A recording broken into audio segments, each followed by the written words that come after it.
Rudolf Bultmann foi considerado o principal exegeta do século XX. E você sabe por quê? Separa aí o seu café, que a teologia é por nossa conta.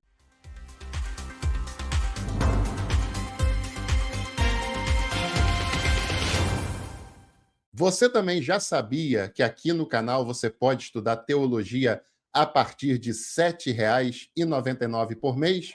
É só clicar ali em Seja Membro e dar uma olhada nos cursos e nas opções que nós temos. Aproveite e se inscreva aqui no canal para você não perder nenhum conteúdo que a gente produz por aqui.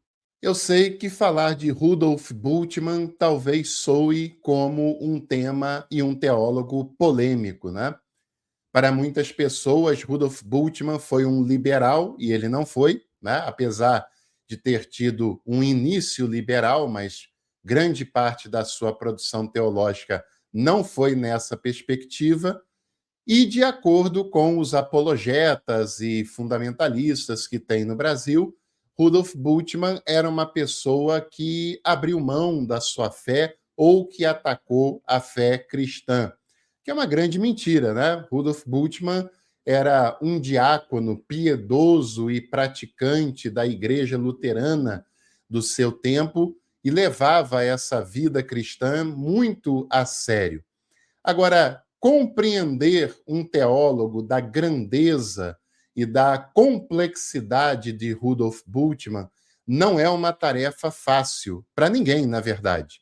E é uma tarefa ainda mais difícil para apologetas e conservadores que não têm boa vontade e que não querem aprender nada que seja útil e que seja fora daquele pequeno cercadinho no qual eles vivem. Rudolf Bultmann nasceu no ano de 1884 e morreu no ano de 1976. Teve uma vida longeva, saudável em grande parte dessa vida, e também uma carreira bastante produtiva. No ano de 1941, dentro do período da Segunda Guerra Mundial, Bultmann publica um livro que daria o que falar. Era o livro Novo Testamento e Mitologia, que foi, sem dúvida, a pauta, pelo menos por um ano, de discussões na exegese do Novo Testamento, daquele contexto teológico europeu. Muitos teólogos importantes, renomados, e até teólogos que discordavam de Rudolf Bultmann, consideraram esse grande pensador como o maior exegeta e o maior estudioso do Novo Testamento do século XX. E não é à toa que essa classificação aconteceu. E Bultmann partia de uma premissa, depois de anos e anos de reflexões, pesquisas e estudos, de que o Novo Testamento estava envolvido por uma moldura mitológica, que o Novo Testamento estava repleto e chegava até nós através de uma aparência mitológica. E, portanto, ele não pode ser apresentado dessa maneira para o homem moderno, para o homem do século XX, que era um homem que já conhecia o pensamento científico, que já conhecia os postulados que a ciência moderna tinha trazido, que já compreendia os parâmetros da física, da ciência de um modo geral, da cosmologia e aí por diante. Segundo o Bultmann, o Novo Testamento tinha uma cosmovisão de mundo. E aquele mundo da época e do contexto onde o Novo Testamento é desenvolvido, ele partia de uma cosmovisão da realidade dividida em três esferas.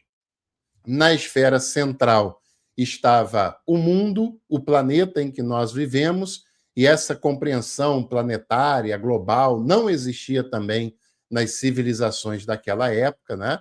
Mas a realidade física, onde estava o ser humano, acima dessa realidade tinha a realidade celestial, nesse tempo já de anjos, Deus, etc. E abaixo dessa realidade, uma realidade sombria, o Hades, a sepultura. Em alguns momentos já estava ali presente a questão dos seres malignos e por aí vai. Essa moldura, segundo Bultmann, ela era mitológica, não só segundo Bultmann, né? Hoje em dia a ciência ela é capaz de comprovar que não existe essa realidade tripartida, existe o universo, mas, claro, evidentemente, a ciência não vê, não enxerga, não comprova um mundo espiritual, seja acima ou abaixo do ser humano, até porque, se nós estamos falando do infinito, nós não temos como falar do que é o centro, do que está acima, abaixo e assim por diante, né? Agora, o Novo Testamento não é criticado pelo Rudolf Bultmann quando ele chega a essa conclusão. Essa é apenas um dado analítico, apenas. É muita coisa, né? Mas é uma análise. E o Bultmann entendia que o Novo Testamento ele era bastante coerente, mas com a cosmovisão que lhe era possível, que lhe era cabível. Porque é claro que seria uma fraude se o Novo Testamento partisse de um pressuposto científico da era moderna, porque ele não conheceu esse tipo de leitura e nem tampouco de cosmovisão, não é?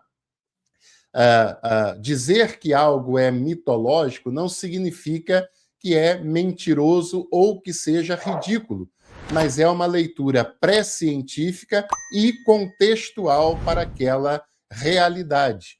Agora, o Bultmann dizia o seguinte: o Novo Testamento, do jeito que ele está, não é comunicável ao homem moderno. E não há nada o que ser feito? Ou o Novo Testamento, então, pode ser jogado fora? Não, é claro que não.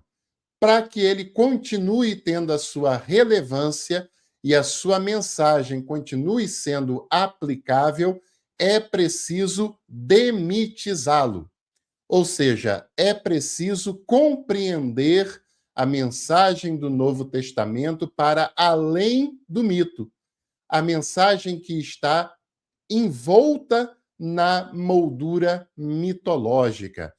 É preciso, isso é uma outra corrente inaugurada por Bultmann também, que a gente pode falar num outro vídeo, se for do seu interesse, então é só comentar aqui embaixo, a questão da crítica das formas.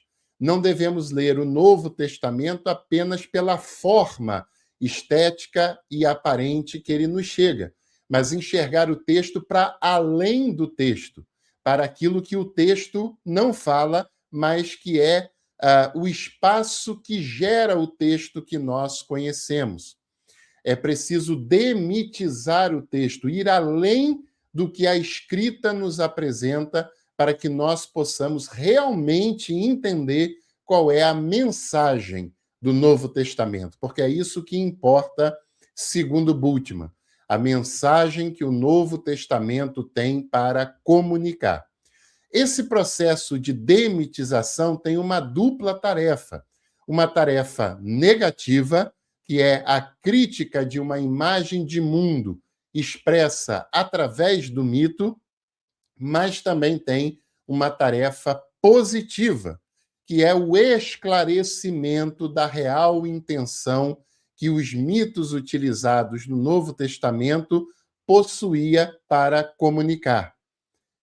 O mito não é o todo, o mito é a moldura. E o que está dentro dessa moldura? Qual é o conteúdo desse entorno mítico? É isso que realmente importa e essa que deve ser a tarefa do exegeta em esclarecer e comunicar essa mensagem. Se você chegou até aqui é porque está tentando compreender melhor esse importante teólogo, né? E nós temos vários conteúdos nessa linha por aqui, então não vai se esquecer de se inscrever no canal para você não perder nada do que a gente produz por aqui. Combinado? Demitizar significa interpretar, significa tornar evidente, é uma proposta que vai além da literalização tão comum em nosso meio brasileiro, proposto pelos fundamentalistas, é claro, né? A escola bultmanniana, ela se divide entre aqueles que concordavam com Rudolf Bultmann, como, por exemplo, Gogarten, que escreve um texto defendendo as posições bultmannianas, e aqueles que são contrários ao processo de demitização, como, por exemplo, Oscar Cullmann, que achava que Bultmann tinha ido longe demais, que havia mitos, sim, no Novo Testamento, mas também havia história, e essa história não poderia ser demitizada, né? E tem também Barth, que, como bom suíço, ficou neutro, né? Analisou e tentou compreender aquilo que Bultmann estava narrando e estava tentando propor. E, diante disso tudo, a pergunta é: onde fica a palavra de Deus?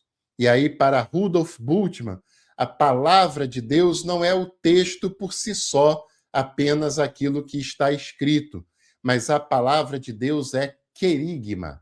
Querigma, isso é muito interessante.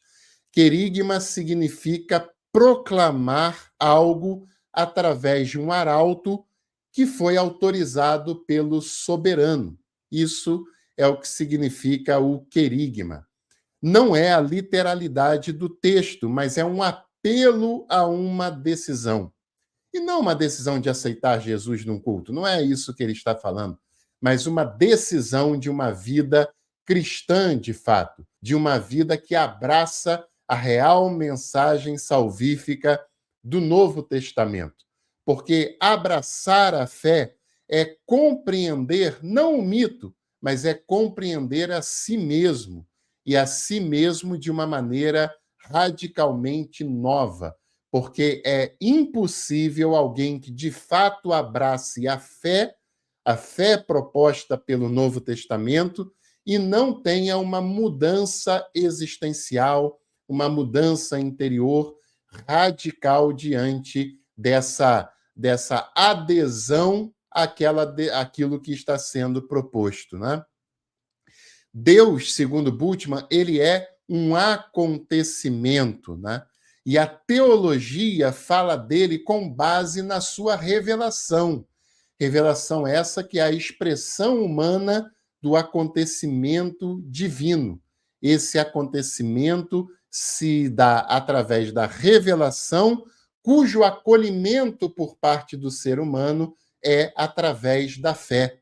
É apenas através da fé que nós podemos acolher a decisão da fé, né? A fé que é uma decisão, e apenas através da fé que nós podemos acolher a revelação que Deus faz da sua própria pessoa.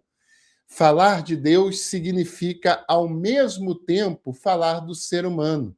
Porque se nós falamos de Deus em algum grau que seja, é porque Deus se revelou. E ele se revelou para os seres humanos e porque quis que os seres humanos o conhecessem. É na palavra que é pronunciada, é na palavra do querigma, é na prática, na proclamação do arauto da mensagem do soberano, quando essa mensagem é proclamada e nós a ouvimos, é que está o evento salvífico. O evento salvífico que é o próprio Cristo, porque o conteúdo do querigma, segundo Rudolf Bultmann, é o Cristo que se revela até nós a partir dessa mensagem e que nós aceitamos essa decisão com um gesto de acolhimento pela fé. É muito interessante a gente pensar na mensagem de Bultmann, né? Bultmann, ao mesmo tempo que é um intelectual que critica a moldura mitológica pela qual o Novo Testamento nos chega, também é alguém que está tentando compreender o querigma, o anúncio de fé que está por trás, que está no conteúdo dessa moldura mitológica que nos é apresentada, por conta dos escritores terem vivido uma determinada realidade em que esse era o contexto em que estava posto. Rudolf Bultmann certamente foi o maior conhecedor e estudioso do Novo Testamento da sua época, da sua geração, e escreveu textos importantíssimos como Crer e Compreender, da editora Sinodal, e também esse texto da década de 50, Jesus Cristo e Mitologia, e outros textos também muito importantes. Alguns eu vou deixar aqui embaixo na descrição desse vídeo.